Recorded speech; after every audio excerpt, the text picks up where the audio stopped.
त्वमेव साक्षात् श्री महालक्ष्मी महासरस्वती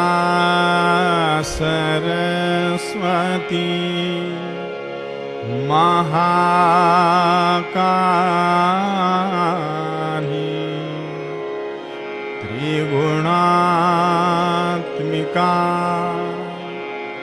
कुंडलिनी साक्षात् श्री आदिशक्ति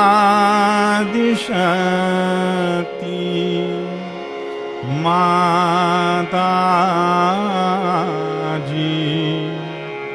श्री निर्मला देव्यै नमो नमः।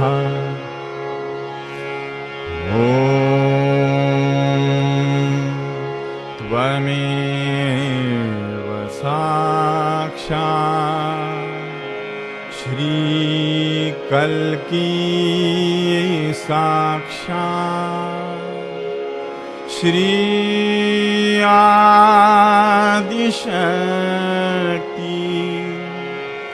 माताजी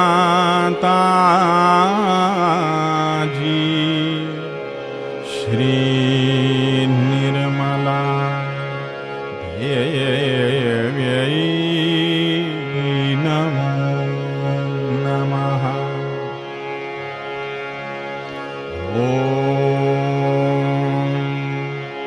त्वमेव साक्षात्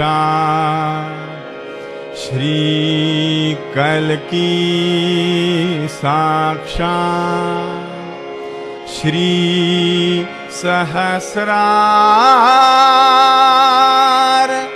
स्वामिनी मोक्षप्रदायिनी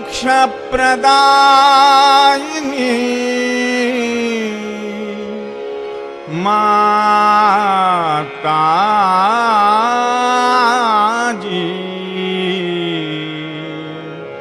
श्री निर्मला देव्यै नमो नमः।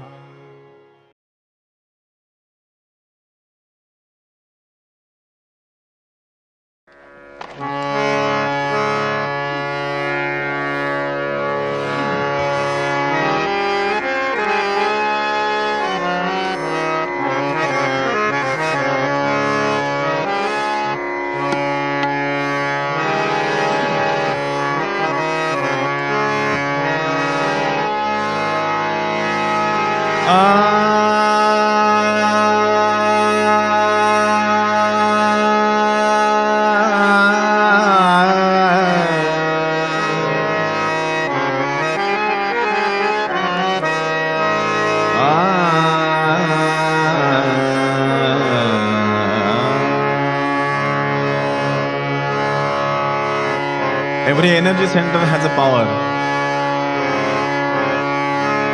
The Mooladhara, the power is Shri Ganesha, and the quality is innocence.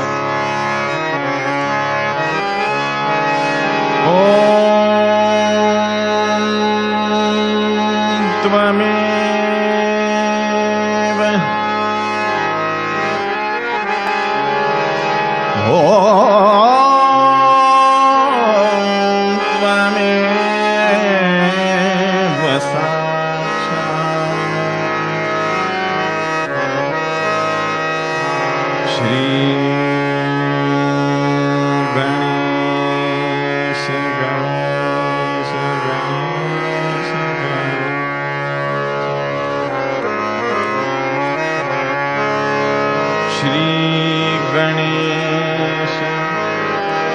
Shri Ganesh Ganesh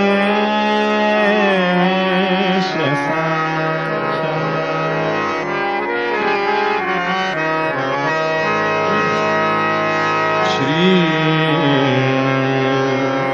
Adi Shakti Mata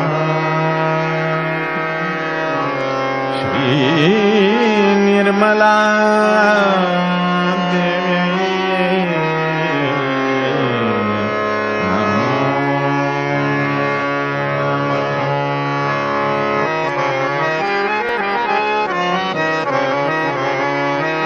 तेरो ध्यान अति पावन, तेरो ध्यान अति पावन, तेरो ध्यान अति पावन। श्री गणेश कार्तिकेय, श्री गणेश कार्तिकेय, तेरो ध्यान अति पावन, तेरो ध्यान अति पावन। श्री गणेश कार्तिकेय, श्री गणेश कार्तिकेय, गौरी माता वंदन, गौरी माता वंदन, तेरो ध्यान अति पावन, तेरो ध्यान अति पावन, तेरो ध्यान अति पावन।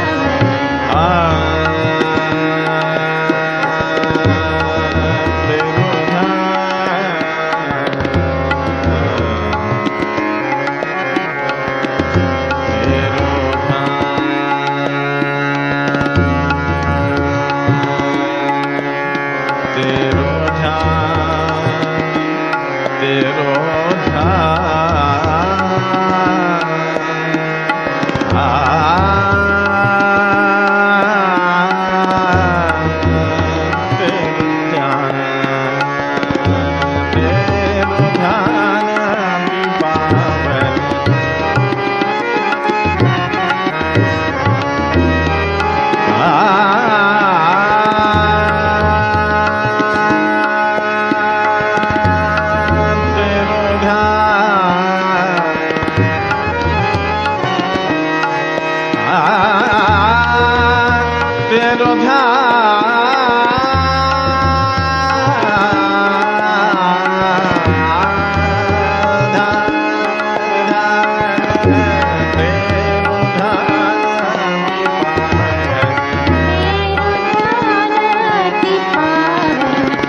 बेगुन गुन गाए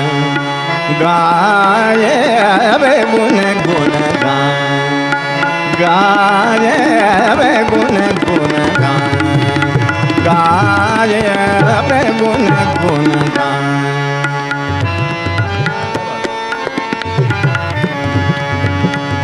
गुन गाए बेगुन गुन गाए गुन गुन गाय बेगुन गुन गाए अल्लाह के सामने जब जाओगे पूछेंगे बात बेगुन गुन गाए गुन गुन गाय बेगुन गुन गाए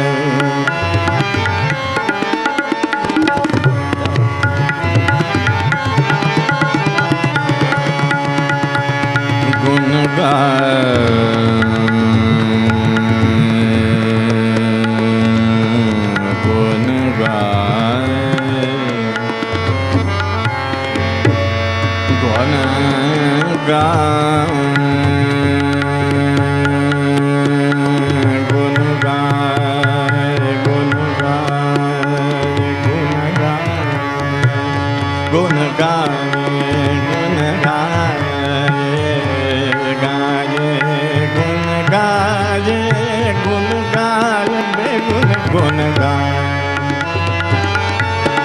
गुन गुन गाए गुन गुन गाए बेगुन गुन गाए गुन गाए बेगुन गुन गाए क्या बात अल्लाह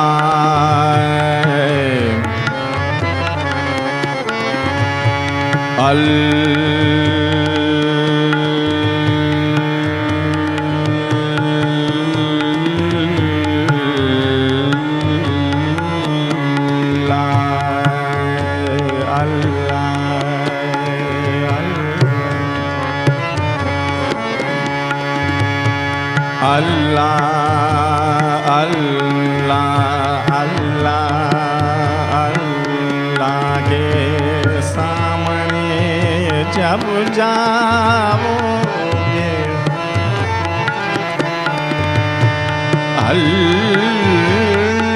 अल्लाह के सामने जब जाओगे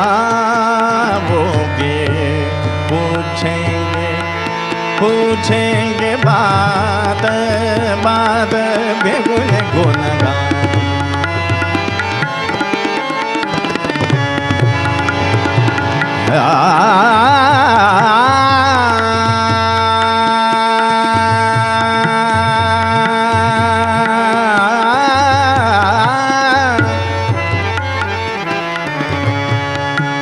सारे ni sa re ga re sa re re ga sa re ga ma dha ma da ni da ma da ni ma da ma ni dha re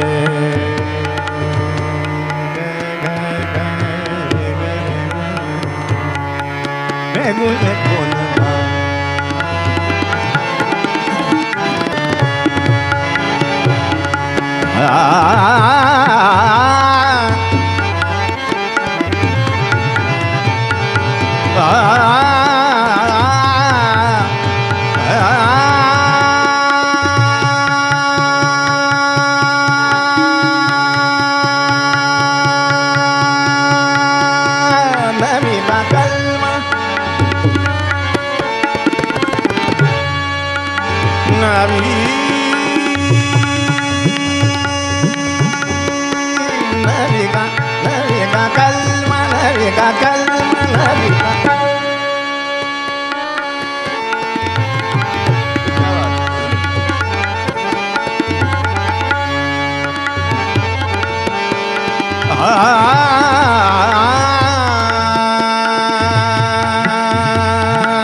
नबी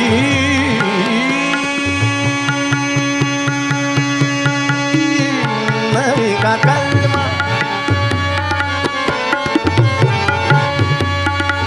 कलमा नबी का कलमा कलमा नबी का कलमा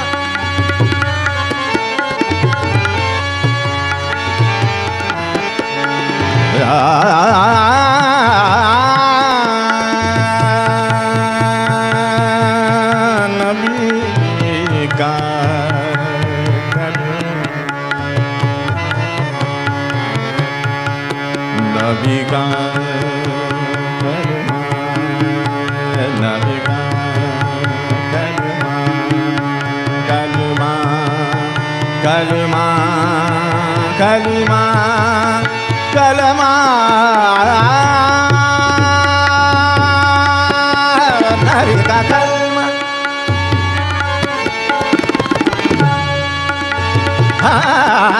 नबी का कलमा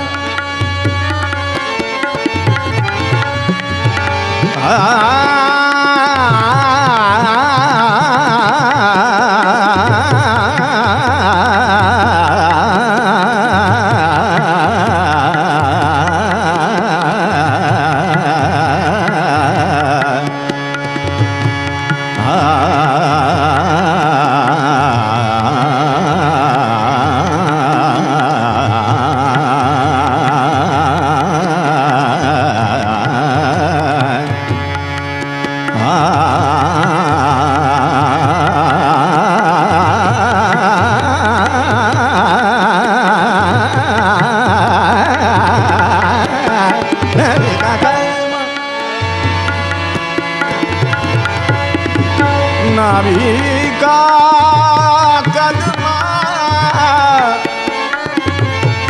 का कलमा कलमा कलमा नबी का कलमा हर दम जुबान पे रखना जब बोले पूछेंगे गुन गुन गुन गुन गाज पे गुन गुन गाय गुन गुन गाज पे गुन गुन गाय गुन गुन गाय पे गुन गुन गाय गुन गुन गाय पे गुन गुन गाय गुन गुन गाय पे गुन गुन गाय गुन गुन गाय पे गुन गुन पे गुन गुन पे गुन गुन पे गुन गुन पे गुन गुन पे गुन गुन पे गुन गुन पे गुन गुन पे गुन गुन पे गुन गुन गाय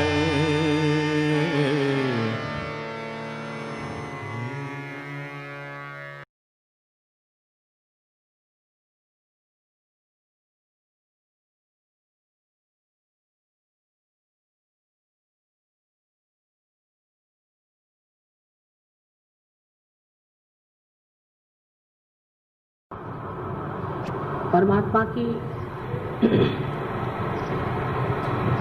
सृष्टि की रचना कार्य की शुरुआत जिस टंकार से हुई उसी को हम ब्रह्मनाद तथा ओंकार कहते हैं।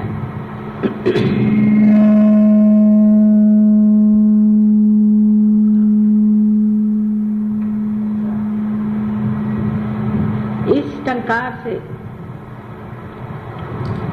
जो नाद विश्व में फैला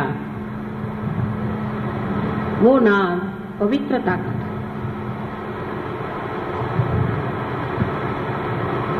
सबसे प्रथम परमात्मा ने इस सृष्टि में पवित्रता का संचारण किया।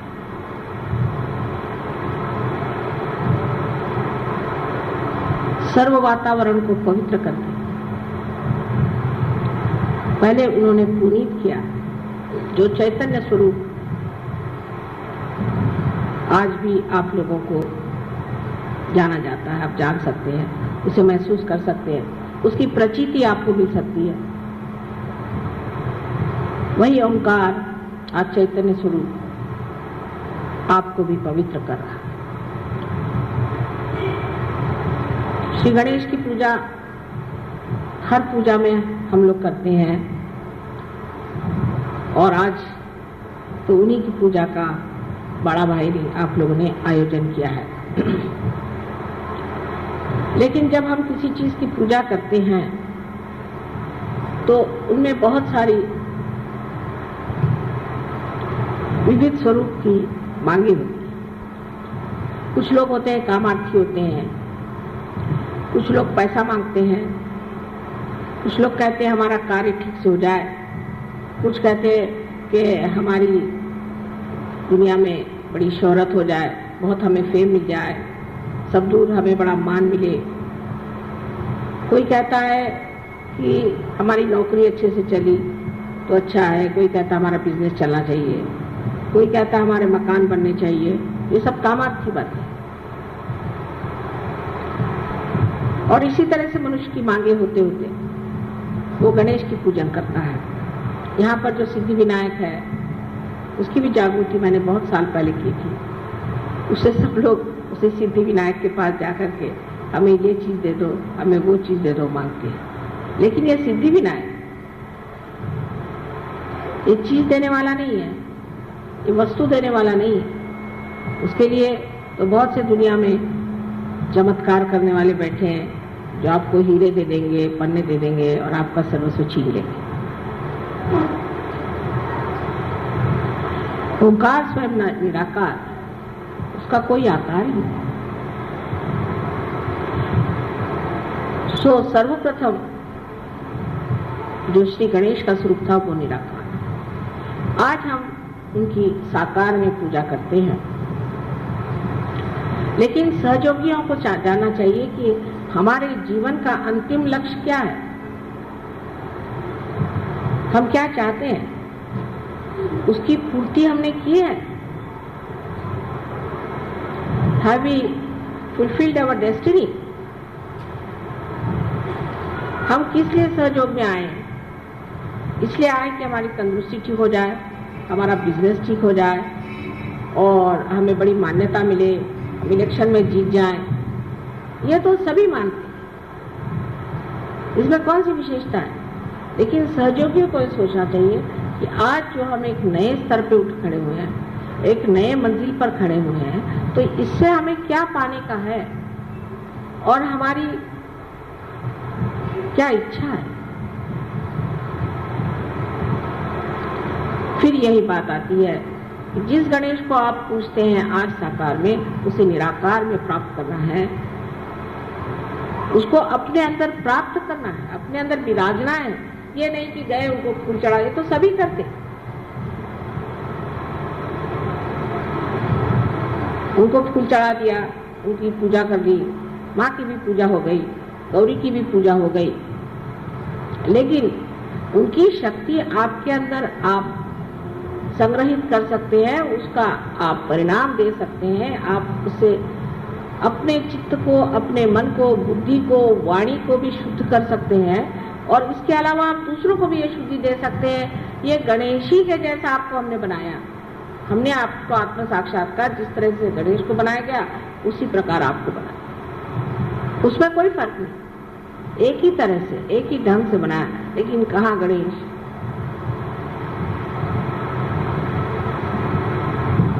सो जब आप गणेश की पूजा करते हैं तो आपको ये सोचना चाहिए कि हमें निराकार की ओर उठना है, निराकार से एकाकारिता लेनी। हम तो साकारी के पीछे में दौड़ते हैं। अभी एक साथ कोई पूरी मिली के सहयोगी पूना में आकर के मुझे कहने लगे कि मेरी तो वो भी कृष्ण पूजा भी गई क्योंकि मैं पूना नहीं आ सका, और ये भी पूजा गई। मैंने कहा ये क्यों गई? पहले मैं असल में मैं वहाँ से गणपति लेकर के आता हूँ अपने भाई के यहाँ, और हमारे 3 दिन का उत्सव होता तो गणपति लेके मैं यहाँ आया और वहाँ की तो पूजा मेरी मिस हो गई। मैंने अभी तक अज्ञान वहीं के वहाँ बैठा हुआ, यहाँ की पूजा मिस करके आप गणपति यहाँ से 10-15 रुपए का खरीद करके ले गए। गणपति को खरीदा भी जाता है, आप हमें नहीं खरीद सकते, पर गणपति को तो आप खरीद सकते हैं। और फिर जो गणपति के नाम पे जो धंधे कर रहे हैं, इसीलिए पूना में आजकल बरसात हो रही है, इससे गणपति के वो मार्ग ही बंद हो जाए। और तब तक बरसात होनी चाहिए जब तक गणपति विसर्जित नहीं होता। विसर्जन करने की जरूरत नहीं होनी चाहिए, वही भीग भाग के विसर्जित हो जाएंगे। वहां के गणपति के मैंने जो किस्से सुने, मैं तो एकदम अवाक रह गई कि श्री गणपति को बिठाया है और उनके सामने शराब पीते हैं, वहां बैठ के शराब पीते हैं, गंदे गंदे गाने गाते हैं, उसके आगे गंदे गंदे नृत्य करते हैं, और सब गंदी तरह की औरतें वहां जमी रहती हैं और सब तरह के धंधे करते हैं। ये गणपति की विटंबना होती है। अब एक ये मार्ग लोकमान्य तिलक ने बताया था कि इसको गणपति को सामाजिक बना दीजिए, और सामाजिकता में जो है आपके सामने एक चीज ऐसी रहेगी जिसके सामने आप बड़े बड़े ऐसे संगीत के या व्याख्यान मालाओं के इस तरह के आप कार्यक्रम बनाएं जिससे लोगों में एक तरह की जागरण हो जाए। ये तो अच्छे भले लोगों को खराबी के रास्ते पर ले जाने की पूरी व्यवस्था ऐसे गणपतियों ने की है, और जितना बड़ा गणपति उतना ही वहां पाप ज्यादा। और ऐसे गणपति के सामने पाप करने से वो क्यों छोड़ेगा? वो इन लोगों को छोड़ने वाला नहीं। अब जब तक हम बैठे हैं ठीक है, लेकिन बाद में वो ठिकाना नहीं होने वाला, क्योंकि वो जानते हैं कहाँ कहाँ काम करना है और कहाँ मेहनत करनी है। और मुझे यही डर लगता है कि होने क्या वाला है। पुण्य पट्टनम जिसे कहते हैं, ऐसे पुणे शहर में एक तो वैसे एक राक्षस बैठा हुआ है और भी बहुत सारे वहाँ इकट्ठे हो गए हैं। उसके अलावा ये जो गणपति के नाम पर अनाचार शुरू कर दिया है, इसे क्या कहा जाए, क्योंकि परमात्मा से इनका संबंध नहीं है। गणपति की पूजा करना है ना, अच्छा गणपति जी बैठ जाइए, आप तो बैठे हुए हैं, हमने आपको खरीद के लाया, तो आप तो हमारे हाथ में, आप गणपति को बिठा दीजिए, उनके सामने जो भी करिए वो करेगा, क्या तो मिट्टी है, हम तो खरीद के लाए बाजार से, और फिर हमारे हाथ में जब चाहे विसर्जित कर दे। इस मनुष्य के अहंकार ने उसे इतने नीचे तक उतार दिया है कि वो भगवान के नाम पर हर तरह की बुराइयां करता है। ऐसे तो आप देख ही रहे हैं कि हर मंदिर में आप जाइए तो वहां पर देवियों के मंदिरों में भूत नचाते हैं, बिल्कुल बेशर्म जैसे, उनको कुछ मालूम नहीं कि क्या आफत आ सकती है। आज हम बहुत धर्म धर्म करके घूम रहे हैं, लेकिन धर्म का जो हाल है उधर तो किसी को ध्यान ही नहीं। अब धर्म को आप राजकारण में लाने से फायदा क्या, जब धर्म ही नहीं धर्म रहा। हर एक धर्म में है, एक धर्म में बात हो तो आदमी बात करे कि ये खराब है कि वो खराब है। हर धर्म इस तरह से चल पड़ा है। सो गणपति को जब आप लोग पूछते हैं तो आपको पता होना चाहिए आप सहयोगी हैं, आप योगी जन।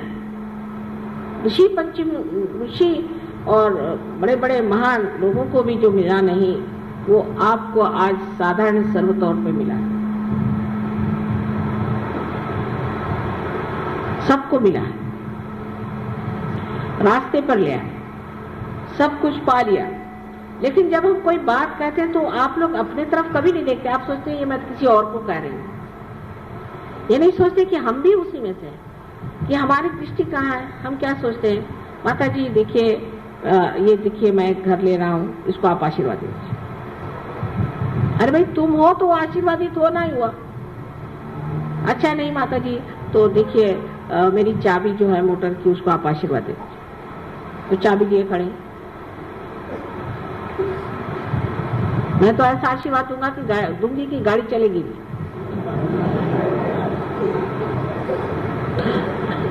और फिर जबरदस्ती करना कि आप मेरे घर आओ, मेरे घर नहीं आओगे तो ये होगा। और वहां जाकर के सुनेंगे क्या कि मेरा बिजनेस ऐसा है, मेरा ऐसा है, मेरा वैसा। ये सहयोगियों के लक्षण नहीं है।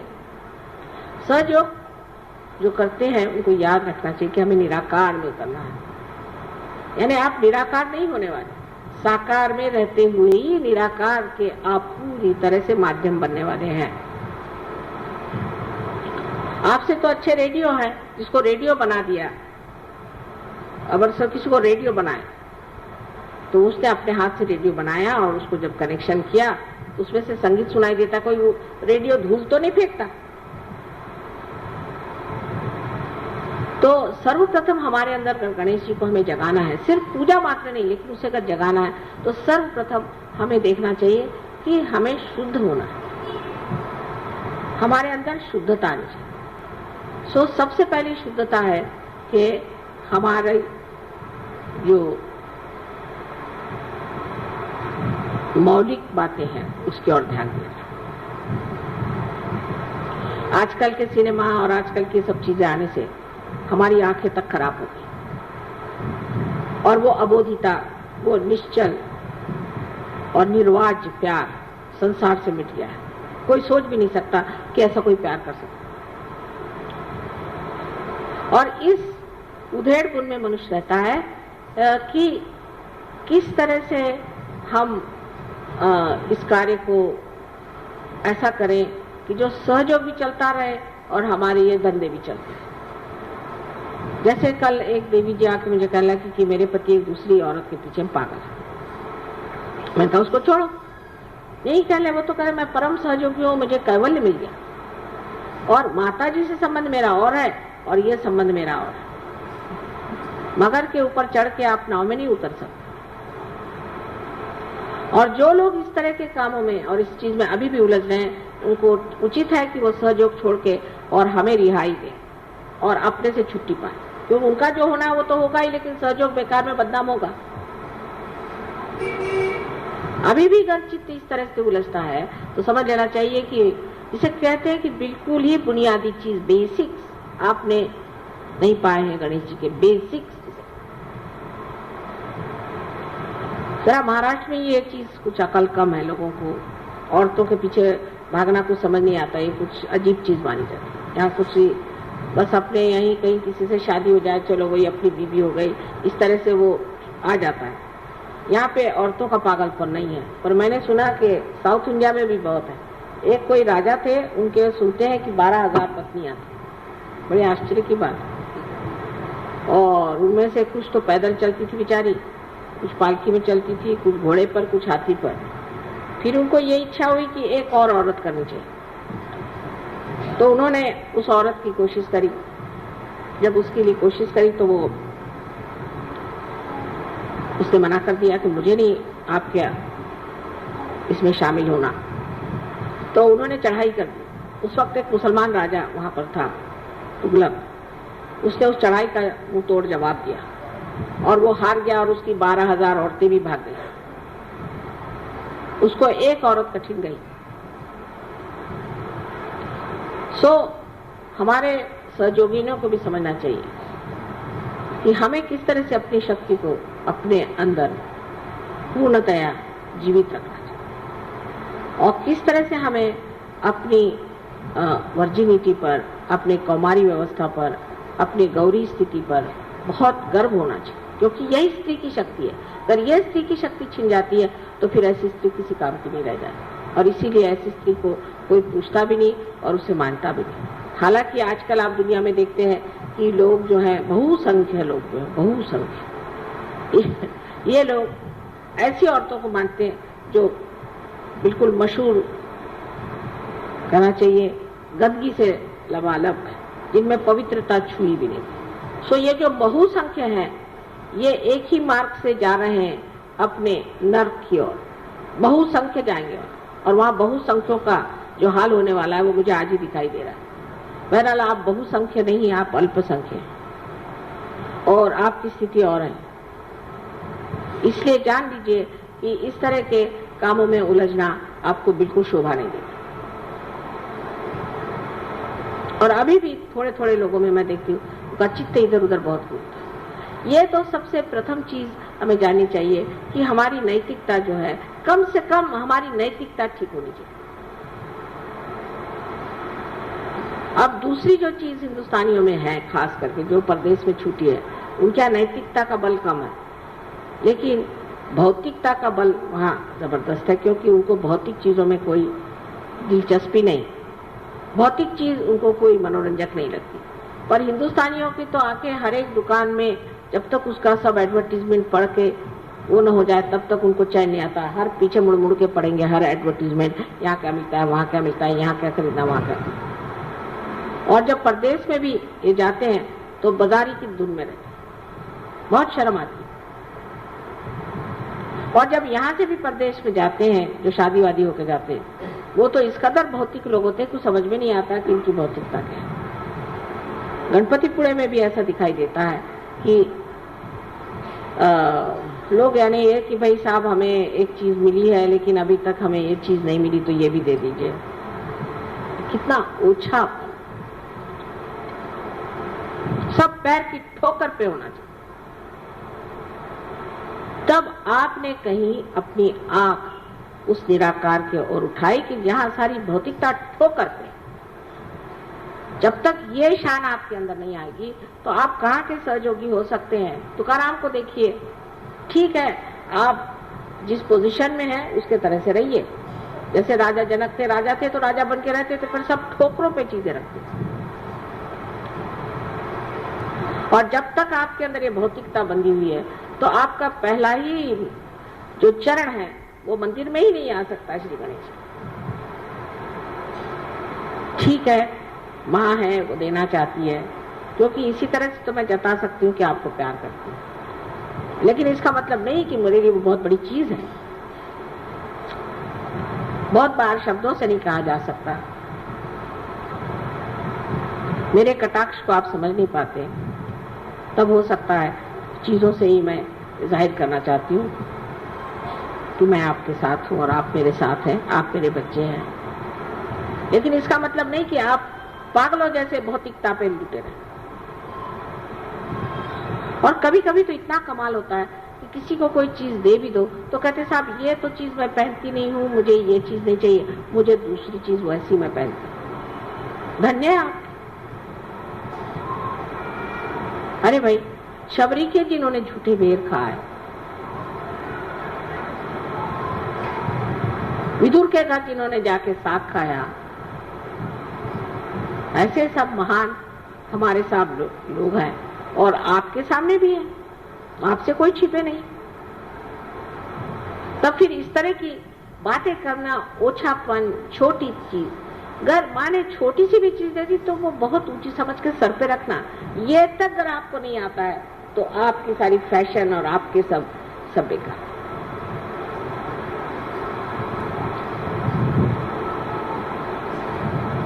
जो चीज श्री गणेश की है उसमें सबसे पहली चीज है कि मनुष्य को अपना चित्त स्वच्छ कर लेना चाहिए। चित्त स्वच्छ करने का तरीका, ये चित्त कहाँ है आपका? चित्त अगर परमात्मा में है तो शुद्ध है ही आप, क्योंकि चैतन्य आप में बह रहा है। पर चित्त आपका इधर उधर है तो उस चित्त का फायदा क्या? जब तक आपका चित्त शुद्ध नहीं होगा तब तक आप ज्ञान को प्राप्ति ही नहीं कर सकते, क्योंकि चित्त में ही आपका सारा चैतन्य बह रहा है। चित्त से ही आप जानते हैं। जिसका शुद्ध चित्त होता है सिर्फ विचार मात्र से कार्य हो सकता है, ध्यान देने से ही कार्य हो सकता है, और कभी कभी उसकी भी जरूरत नहीं पड़ती। जिस शक्ति को आप प्राप्त करना चाहते हैं, जिसे कि आपकी अंतिम जो कुछ भी, जिसे आप ध्येय कहिए या अपना लक्ष्य है जिसे आप प्राप्त करना चाहते हैं, वो है ये चैतन्य जिसको आप अंदर बसाना चाहते हैं, जिसके अंदर ये शक्ति है कि जिस शक्ति के कारण आप अनेक कार्य कर सकते हैं, उसको छोड़ करके आप क्या ये बेकार चीजों के पीछे पड़े।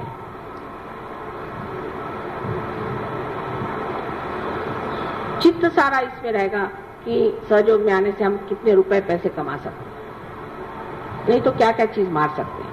उससे जरा ऊंचे उठे तो इस पे चित्त रहेगा कि हम किस तरह से अपनी बीमारी ठीक कर लें। उसके बाद और चित्त उठा तो ज्यादा से ज्यादा ये कि माँ के दर्शन होने चाहिए। अब हर जगह से, कभी औरंगाबाद से तो कभी आपके संगमनेर से तो कहीं से लोग बस आ जमते, दिल्ली से कलकत्ते से जम गए। हम जान करके मुद्दा मराठी में शब्द है, इसका कोई और वो नहीं है, पर्याय नहीं। मुद्दामू जान करके हम आए। क्यों आए भाई? मेरे पास टाइम नहीं है यहाँ मुद्दामू आए कि सबसे लड़ाई करने का, कि माँ के दर्शन, हम दर्शन करें। दर्शन तो तुम्हारे हृदय में ही हो सकते हैं। अरे तुमको इतनी शक्ति दे दी, उसके ही दर्शन करो, वो बहुत है। हम तो शक्ति ही है ना, हमें निराकार में तुमने प्राप्त नहीं किया है, इसलिए दर्शन चाहिए। फिर बैठ करके घंटों इधर की बात उधर की बात समय बर्बाद करना क्या जरूरत है? शक्ति स्वरूप होने में आप स्वयं शक्ति हो सकते हैं, लेकिन ये रुकावटें कब जाएंगी और कब हम समझेंगे कि हम स्वयं वो शक्ति स्वरूप हो सकते हैं और हमारे अंदर इतनी शक्तियां हैं, उसके अंदर हमें रमान होना चाहिए, जिसके कारण कुछ भी न करते हुए सारा काम हो जाए। लेकिन ये विचार दिमाग में नहीं आ सकता आसानी से। अज्ञान ही नहीं है, सिर्फ अज्ञान हो तो मैं कहूँ ठीक है, सिर्फ अज्ञान ही, अज्ञान ही नहीं है, लालच जो जकड़े हुए हमें, और दूसरी ममता माया, ये मेरा लड़का, ये मेरा बेटा, ये मेरी बेटी।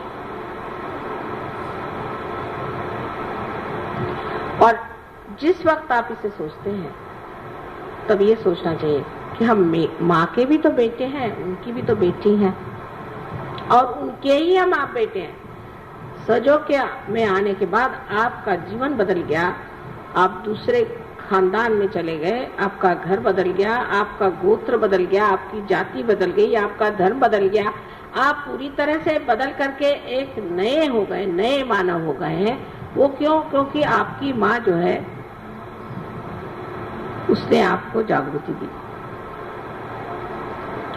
तो आप सब पूरी तरह से बदल गए।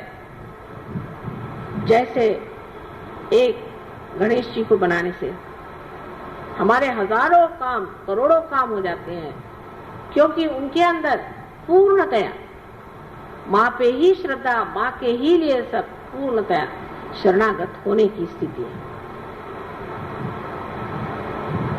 सो जब तक वो शुद्धता हमारे हृदय में नहीं आएगी, जब तक हमारे मन में हम उस शुद्धता को प्राप्त नहीं करेंगे, तब तक वो शरणागति आएगी नहीं। ये तो ऐसा ही है कि जब तक आप गंगा पर नहीं जाएंगे और उसमें गगरी नहीं डुबाएंगे और गगरी के अंदर अगर जगह नहीं होगी तो उसमें पानी कैसे आएगा?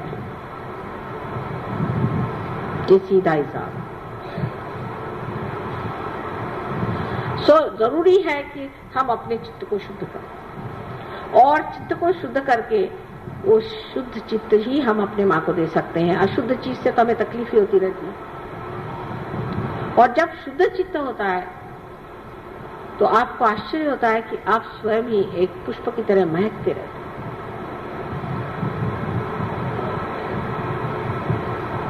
और आपको देख करके मैं भी बहुत प्रसन्न हो जाती हूँ कि हाँ, क्या मेरा बेटा खड़ा हुआ है, क्या मेरी बेटी खड़ी हुई है।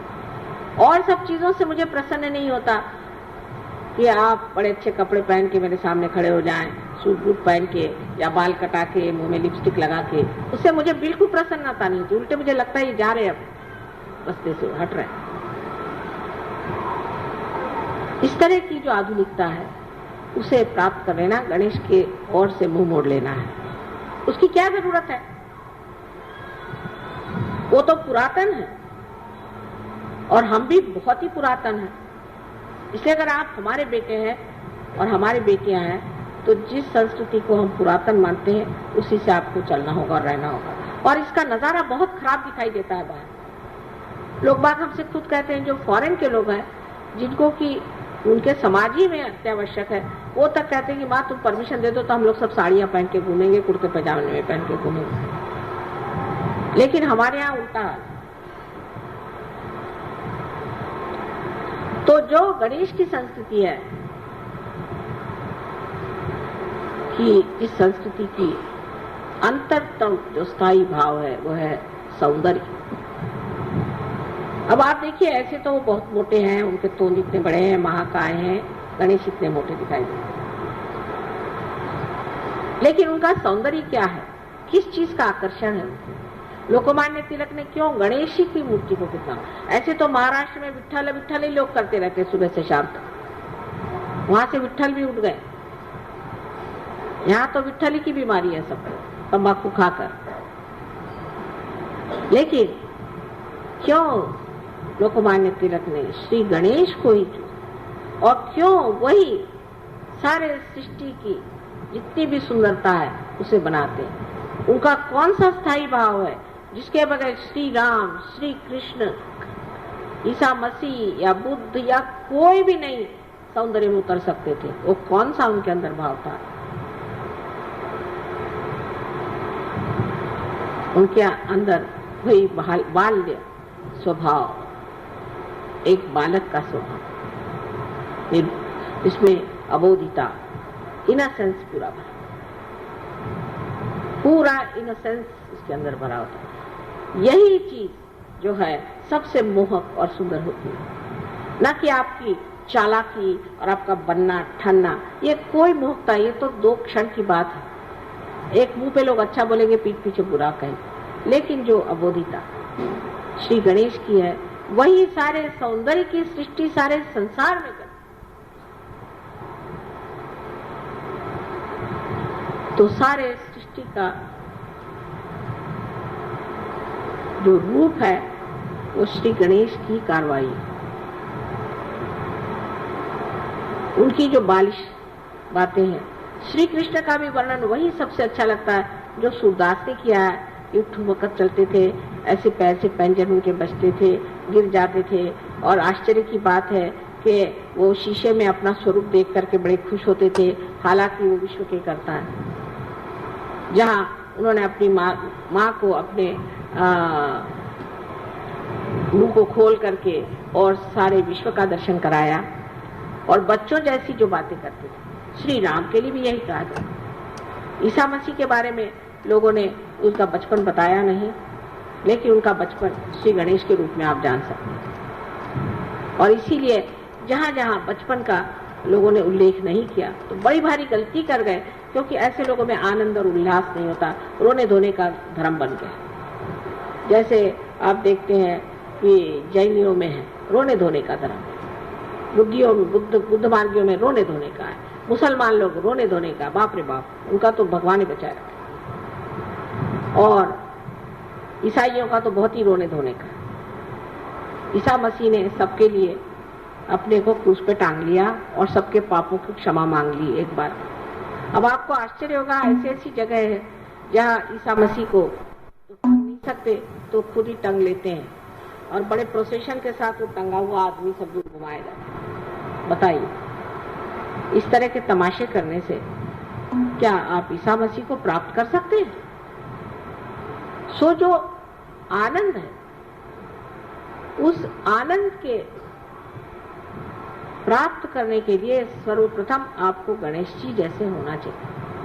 उसकी ओर कौन ध्यान देता है?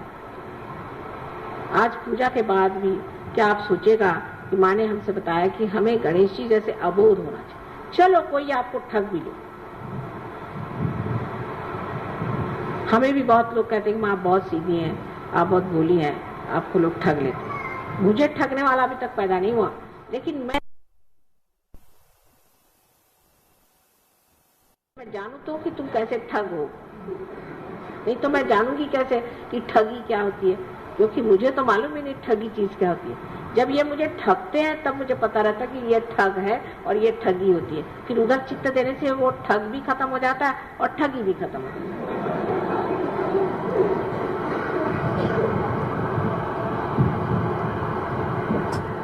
सो जरूरी है कि मनुष्य को उस भोलेपन स्वीकार करना चाहिए। शंकर के लिए भी यही कहा जाता है कि वो भोले, उनमें भोलापन है। कौन सी ऐसी देवता है जिसमें भोलापन नहीं? देवी के लिए कहते हैं कि जिस वक्त उनको बहुत क्रोध आया और उन्होंने सारी सृष्टि का संहार करने का विचार कर दिया, बिल्कुल तंग आ गए, तब सब लोग ने हाहाकार मच गया कि जब माँ ही बिगड़ गई तो अब क्या होगा हमारा। और सबको लगा कि अब तो हम सर्वनाश हमेशा के लिए हो जाएगा और फिर से सृष्टि की रचना ही नहीं हो। उस वक्त शंकर जी को एक बात सूझी कि उन्हीं के बच्चे को उनके पैर के नीचे में डाल दिया पहले, कि तोड़ना है तो इसी बच्चे को तोड़ो। इतनी बड़ी जीभ उनकी निकल आई, बाप रे, मैं अपने बच्चे को ही मिटा रही। ये बच्चों की तरफ से जो हमारे लिए एक तरह से प्यार, आह्लाद, एकता और जो जिसे हम कहते हैं एकाग्रता, समग्रता, ये प्राप्त हो।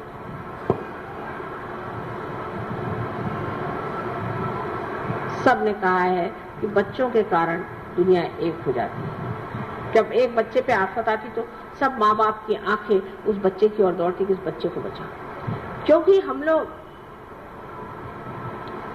विश्वव्यापी है एक तरह से, कि जो विश्वव्यापी सबसे बड़ी चीज है कि बच्चों को पनपने देना चाहिए।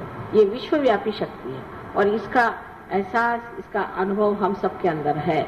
इसलिए ईसा मसीह ने कहा कि तुमको अगर परमात्मा के साम्राज्य में जाना है तो छोटे बच्चों जैसे तुम्हें होना चाहिए।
त्वमेव साक्षात्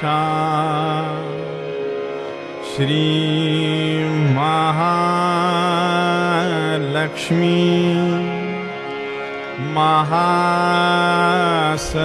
महासरस्वती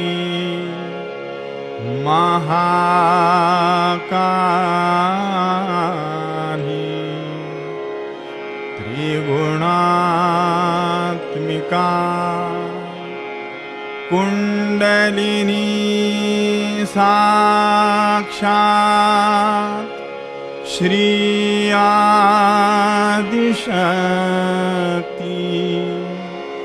माता जी श्री निर्मला देव्यै नमो नमः। ॐ त्वमेव साक्षात् श्री कल्की साक्षात् श्री आदिशक्ति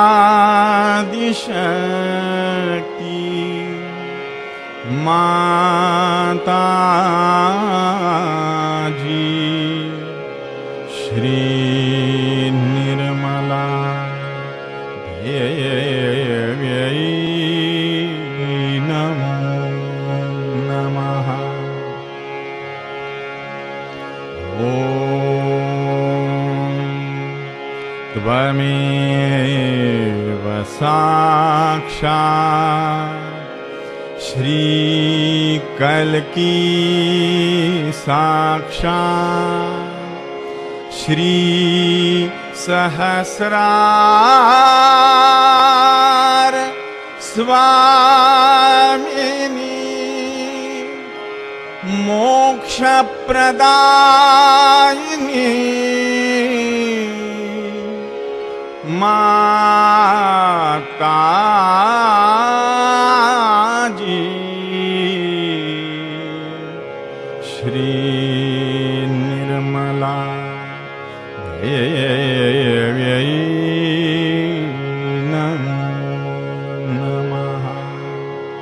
श्री निर्मला देव्यै नमो नमः।